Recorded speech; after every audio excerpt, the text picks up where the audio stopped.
Le leadership féminin en Afrique est désormais une réalité dans un monde en pleine mutation technologique où des critères comme la performance, l'innovation et la compétitivité deviennent des indicateurs clés pour impulser le doing business et booster la croissance.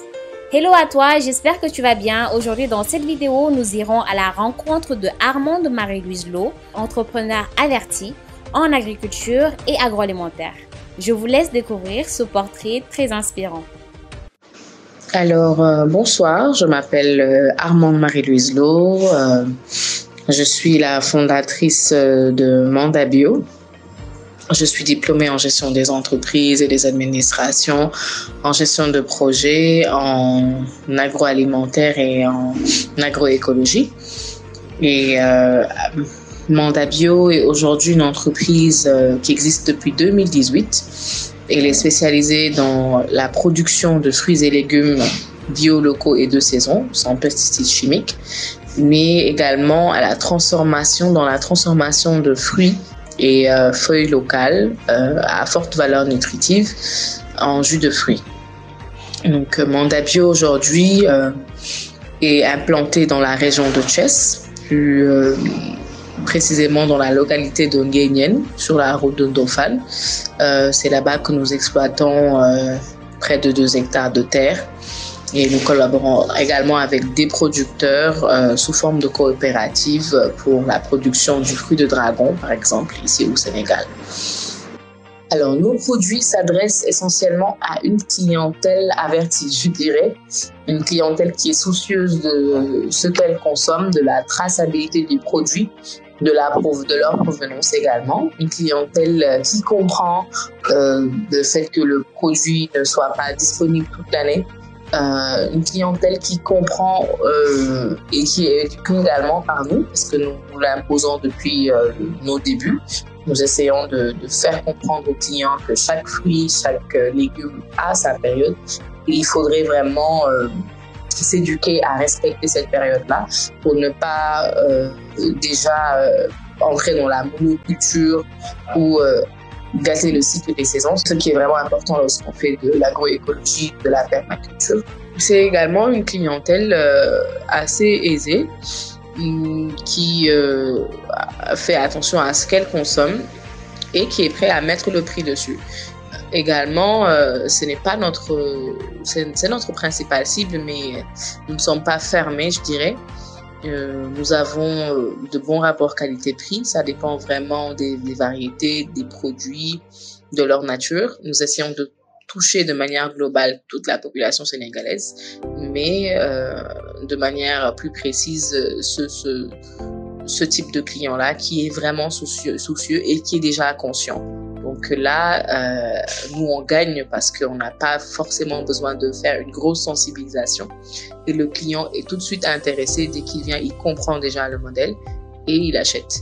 Mais derrière, on fait également ce travail-là pour essayer d'être plus proche des populations. Essayer également d'éveiller les consciences par rapport à la consommation des produits cultivés sans pesticides chimiques. Nous y travaillons, mais de base, nous sommes plus focus sur ces clients-là qui sont déjà avertis et qui connaissent déjà le système. Alors, être entrepreneur, ça consiste à avoir une vision et à vouloir changer les choses. Ça consiste à vouloir impacter. C'est lorsqu'on observe sa société et on y voit des failles et on décide de faire quelque chose. C'est ça un entrepreneur, c'est quelqu'un qui veut changer les choses. Donc, j'ai voulu changer les choses à un moment, j'ai voulu mettre en exergue ce type de culture-là. C'était invraisemblable pour les gens. Il y en a qui pensaient que c'était pas possible, d'autres qui disaient bah non, le 100% bio ça n'existe pas.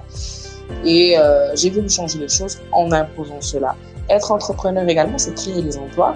C'est différent de l'auto-emploi où on a son propre business, on a son propre salaire, on assure son revenu pour soi-même. Être entrepreneur, c'est avoir une vision large, c'est créer des emplois, impacter, changer des vies, avoir un impact social sur des populations d'une localité.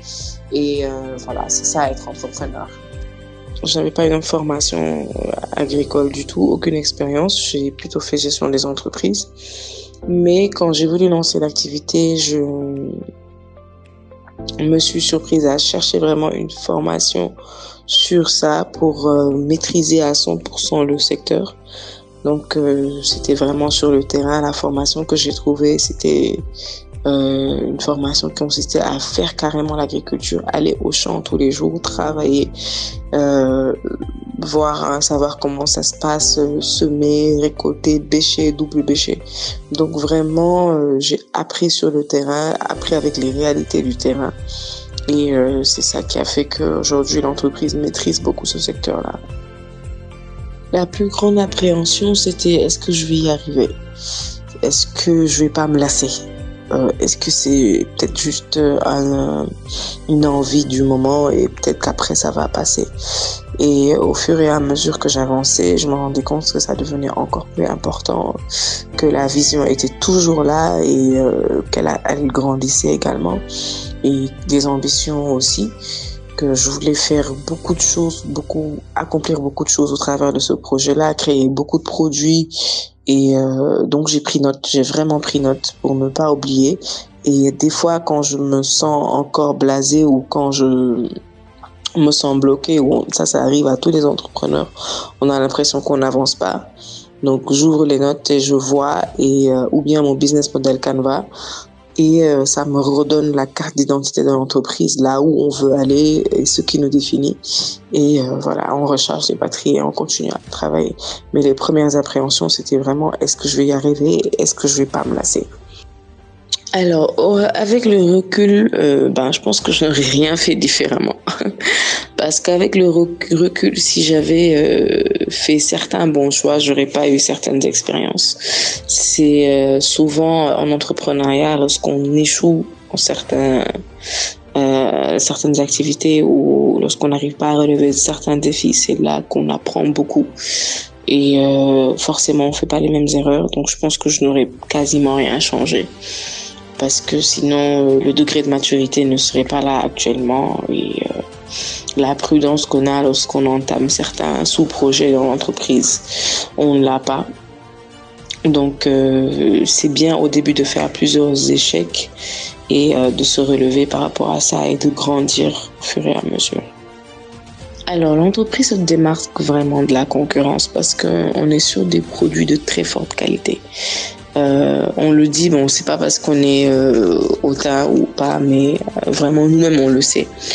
On essaie de miser sur la qualité, on est très rigoureux sur ça. Par rapport aux jus de fruits, on essaie d'être transparent à 100%, de faire du bon travail. En fait, on n'utilise que des fruits, pas d'essence, pas de produits chimiques ni rien. Donc teneur en fruits 100% pour tous nos jus.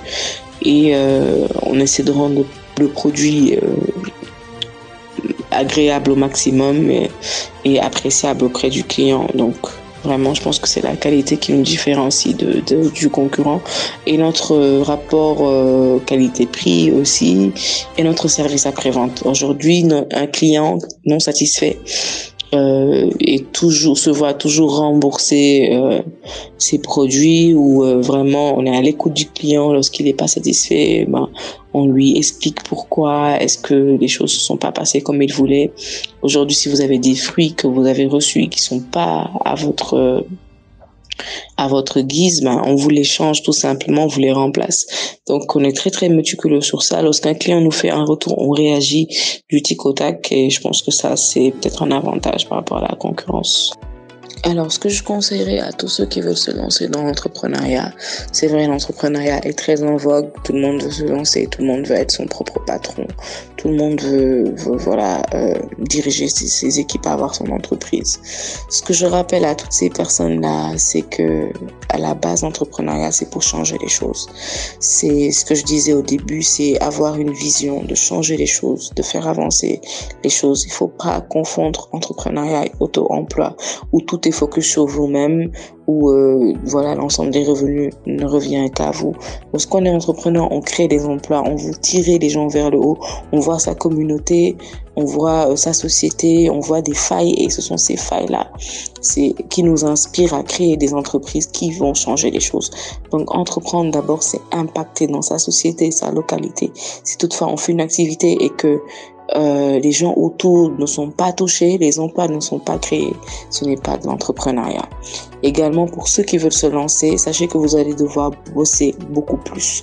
Les gens pensent que lorsqu'on entreprend, on a le temps, on est son propre boss, on peut faire ce qu'on veut, mais non.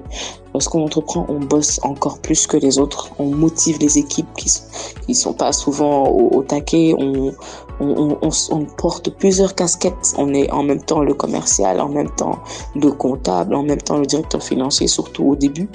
Et donc, il faut avoir beaucoup plus de skills que les autres. Il faut avoir du recul. Il faut pouvoir avoir les épaules assez larges pour pouvoir porter tous les fardeaux qu'il y aura. Faudra avoir les reins solides pour gérer tous les problèmes, tous les soucis que vous allez rencontrer. Donc vraiment, il faut avoir du caractère, il faut savoir ce qu'on veut, il faut savoir dire non aussi, ne pas accepter tout et n'importe quoi. Il faut savoir bien gérer son temps. Donc il y a énormément de choses à apprendre lorsqu'on est entrepreneur et il faut qu'on apprenne tous les jours. Souvent, on pense que les choses sont déjà acquises, mais à chaque fois, il faut que l'entrepreneur relève son niveau de connaissance, son niveau de communication, s'améliore constamment. Et également, lorsqu'on a un projet en tête et qu'on ne sait pas par où commencer, moi je dis toujours aux gens, commencez par la plus petite activité. Les gens pensent que c'est le financement qui bloque, alors en fait non.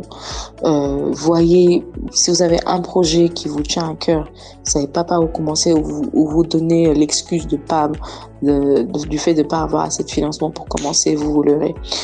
Analysez votre projet, faites un business model Canva, essayez de voir la ligne directive, essayez de construire une vision, de créer une histoire derrière et de cibler les activités, les plus petites activités que vous pouvez faire et qui vont vous faire avancer, qui ne vous coûteront pas forcément de l'argent et qui feront quand même que le projet avance petit à petit.